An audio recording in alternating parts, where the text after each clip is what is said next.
Howdy folks, this is Trey, and we're going to do a kind of a review video tonight, and it's about two guitars that I've had for a while now. One's about a year old and the other one's about 12 years old, and one's a rosewood guitar, one's a mahogany guitar, and really love them both. 5 out of 5 from both of them. One is a Martin, one is an Eastman, and really just love both guitars. And I guess we'll get right into it. We'll start with the Martin. This is a Martin D-35. Not very many people think of a D-35 for playing bluegrass, but they're very surprisingly great bluegrass guitars. I really have come to, at least this particular D-35, I've come to really like playing in bluegrass.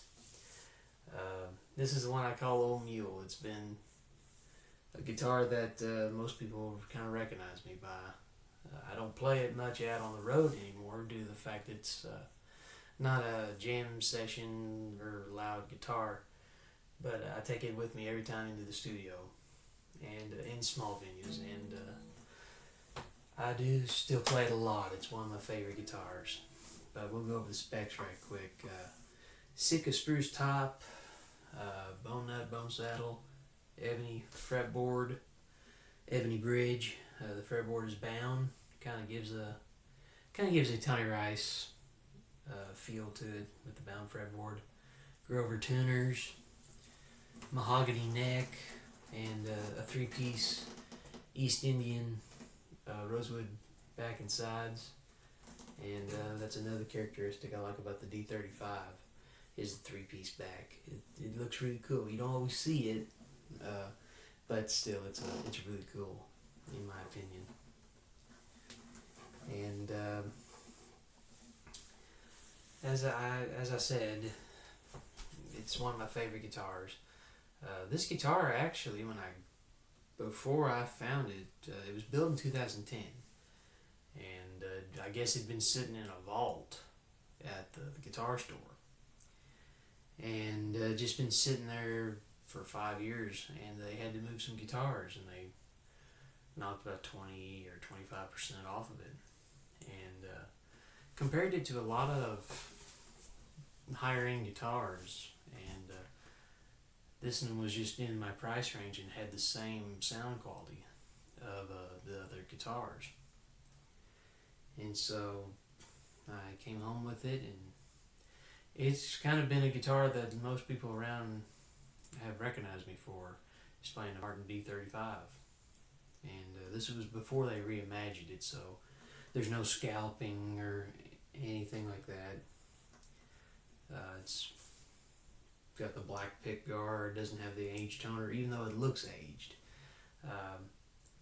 It's kind of been outside. I've played it outside. The sun has kind of gave it kind of a golden, toasty look to it, and it's been a blast playing with it. Recorded with it a lot. It's been on 3 CDs now, I think, and it just has a great sound in the studio. It's not a loud guitar, and that's one of the reasons why I kind of quit taking it out on the road. It's not a loud guitar. It's not what you would call a jam session guitar, and that's the reason why probably the few blue chip picks you'll see broke, and that is due to me picking so hard trying to get this thing to talk. And it's still pickable though. It's a blue chip TAD-40, and that's my favorite pick, and I got another one for the other guitar.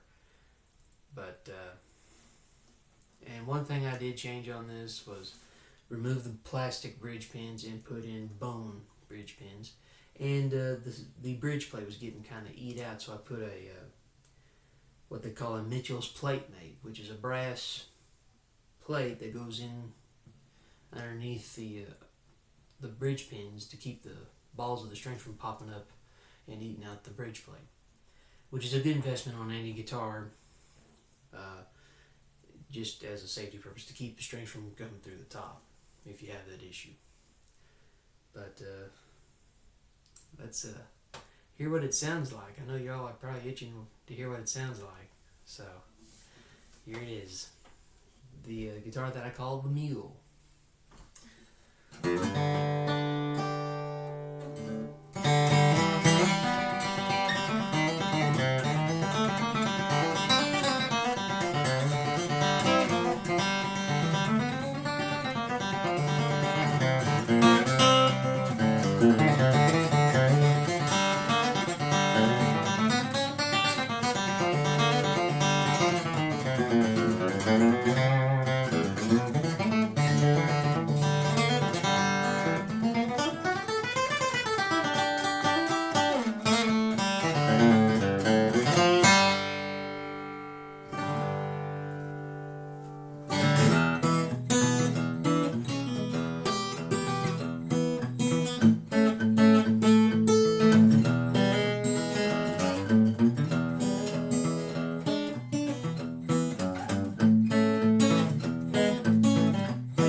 That's the old Mule.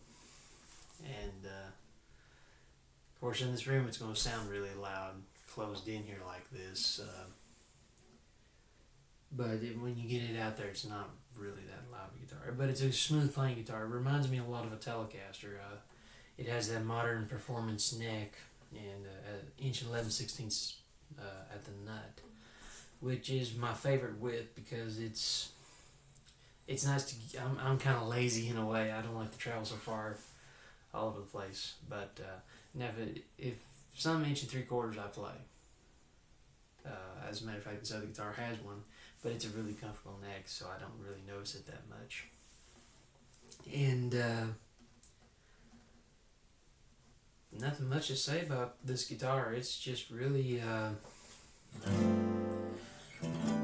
really kind of a round, really heavy bass, rounded,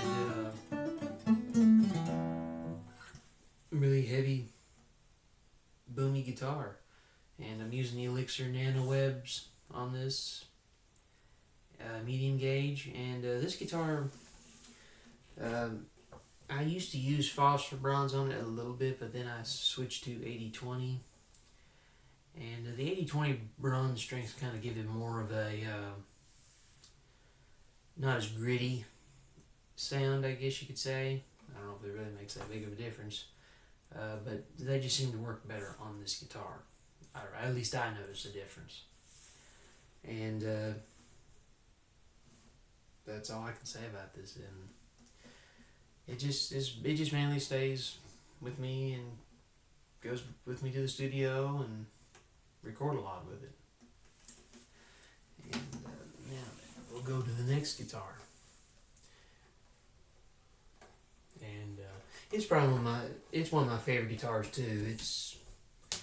It's got its, I don't know, it's a special guitar too. Alright.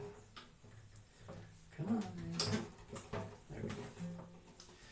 Alright, this is my Eastman E-10. and it's got a Adirondack top, ebony fretboard, ebony bridge, bone nut, bone saddle, 1 3/4 at the nut, mahogany neck and mahogany back and sides, and really beautiful mahogany. Eastman blows me away each time with their mahogany. It just they always blow me away. And tortoiseshell pickguard, and if I'm not mistaken, scalp bracing, and ebony bridge pins, butterbean tuners. It also has the more characteristic of a D-28, the volute on the back, which it doesn't bother me if it don't have it or not. I've played with one that never had the volute, but it's kind of neat that they include that. And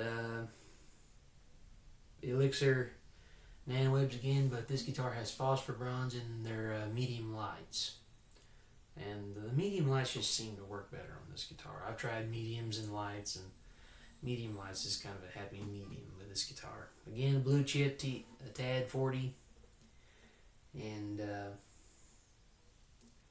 see what you think of this guitar.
Alright, that's this guitar, and as far as nicknames for this guitar, I have not come up with one.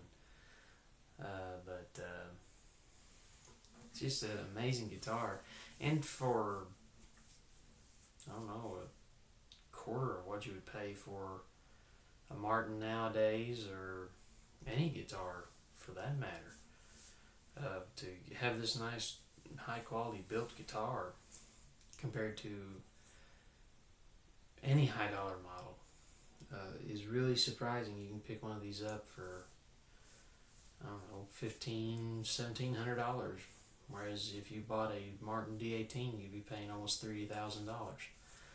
So that's one thing I like about this company, is that they produce a nice handmade guitar, even though it's made over in China. They build some of the finest guitars out there, and really I have really been impressed with them,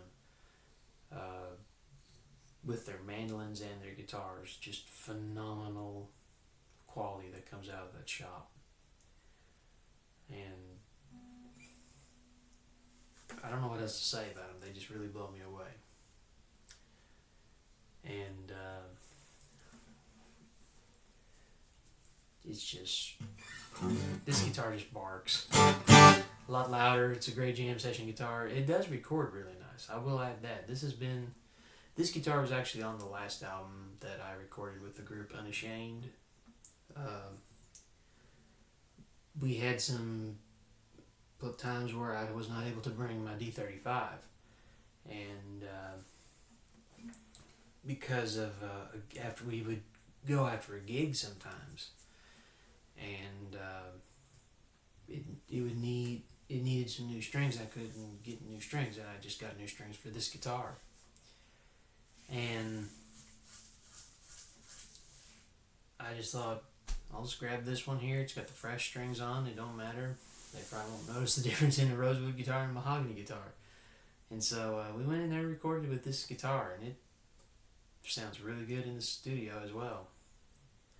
But it's a lot more punchier, and it just is easier to set up sound with it outside, because I play a lot of outside venues. Not only do I play at church, where sometimes it'll range from a big auditorium to a small church house, and sometimes those smaller church houses are harder to set sound up. And so I usually take this guitar because it's got a little bit more punch, a little bit more mid-range, and it's easier to mic up. And the microphone is able to pick up this guitar. Whereas with the other one, it has a lot more bass, and sometimes a lot more bass is harder to project. And this guitar is able to project a lot better than the other guitar. And I don't think it's because of the tone woods either. I think it's just the individual guitar. Because I played several rosewood guitars that were very punchy, and would be great doing that. But this guitar just happened to be the one that I picked up. And you can pick up a million of these and they won't sound the same. They're all individuals. So you just kind of have to play one, see what you like. And if it works for you, great. So, this has come to the end of the video. And if you like what you're seeing, like and subscribe and share it to all the world. And tell your friends that if you are in the Arkansas area, we are going to be playing some music tomorrow, and at the Pumpkin Patch at the Christian Life Center. So come on out. We'd be the group Unashamed would be honored to meet you and talk with you. And that's all for tonight. I'm going to leave you with a tune that I played at Winfield, actually, on this very guitar. And it's called Lonesome Reuben. And it's just kind of a fun tune to play around with. So, thank you all for watching the video.